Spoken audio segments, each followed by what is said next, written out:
আমাদের দাবি দীর্ঘদিন থেকে আন্দোলন করে আসছি, আমাদের দাবি পূরণ হচ্ছে না। তাই শিক্ষকের বড় শক্তি হচ্ছে কলম।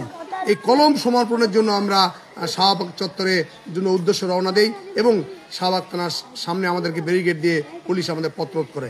আমরা সেই ব্যারিকেড উপেক্ষা করে যাওয়ার চেষ্টা করলে পুলিশ এর নির্মম লাঠিচার্জ এবং সাউন্ড গ্রেনেডের এবং জল কামানের আমরা শতাধিক শিক্ষক আহত হয়।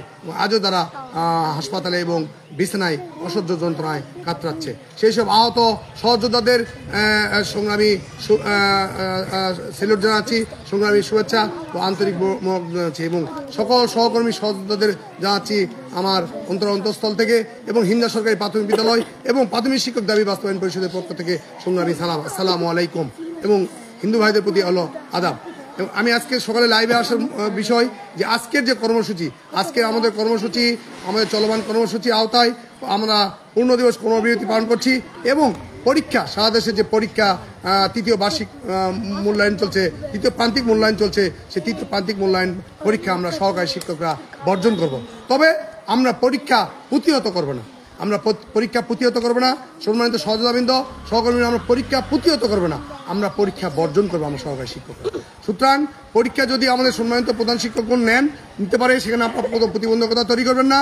আমরা সহকারী শিক্ষকরা পরীক্ষার সকল কার্যক্রম থেকে আমরা বিরত থাকবো। এটি হলো আজকের মেসেজ এবং আমাদের দাবি না বাস্তবায়ন না হওয়া পর্যন্ত এই কর্মসূচি অব্যাহত থাকবে। পাশাপাশি আর একটা বিষয় আপনাদের কাছে একটু বলতে চাই যে আজকেই বিকাল 4টায় আপনারা আমাদের জেলার জেলা প্রশাসকের মাধ্যমে মাননীয় প্রধান উপদেষ্টা বরাবর আমাদের আহত শিক্ষকদের সুচিকিৎসা এবং আমাদের 3 দফা দাবি দ্রুত বাস্তবায়নের জন্য আমরা মাননীয় প্রধান উপদেষ্টা বরাবর জেলা প্রশাসকের মাধ্যমে স্মারকলিপি প্রদান করব। এটি বিকাল 4টায় করবেন জেলা থেকে। আমি এখন এই লাইভ থেকে গিয়ে আপনাদেরকে সেই স্মারকলিপির একটি নমুনাপত্র ফেসবুকের মাধ্যমে বা হোয়াটসঅ্যাপের মাধ্যমে দেওয়ার চেষ্টা করছি। তো এইটুকু ছিল আজকের মেসেজ। সর্বোপরি যে কথাটা বলতে চাই যে আজকে আমাদের 15 দিবস কর্মবিরতির আওতায় পরীক্ষা বর্জন কর্মসূচি চলবে এবং বিকাল 4টায় আমরা সারা দেশের মাধ্যমে আমরা করব যে আমরা জেলা প্রশাসকের মাধ্যমে প্রধান উপদেষ্টা বরাবর স্মারকলিপি প্রদান করব। আর একটু কথা বলে নেই, আমাদের একটু ব্যস্ততা থাকার কারণে আমার একটু ব্যস্ততা থাকার কারণে আমি আমাদের 12:30টায় আমাদের জয়পুরহাট জেলা প্রশাসকের কার্যালয়ে আমরা স্মারকলিপিটা আমি প্রদান করব।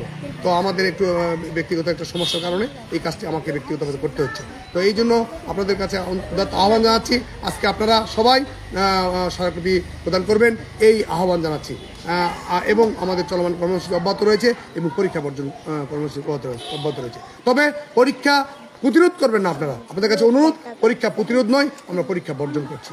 ধন্যবাদ সবাইকে, সবাই ভালো থাকুন, সুস্থ থাকুন। মহান আল্লাহ তাআলা আমাদের সহায় হন, মহান আল্লাহ তাআলা আমাদের আসমানি শক্তি দ্বারা আমাদের শিক্ষকদের আমরা পবিত্র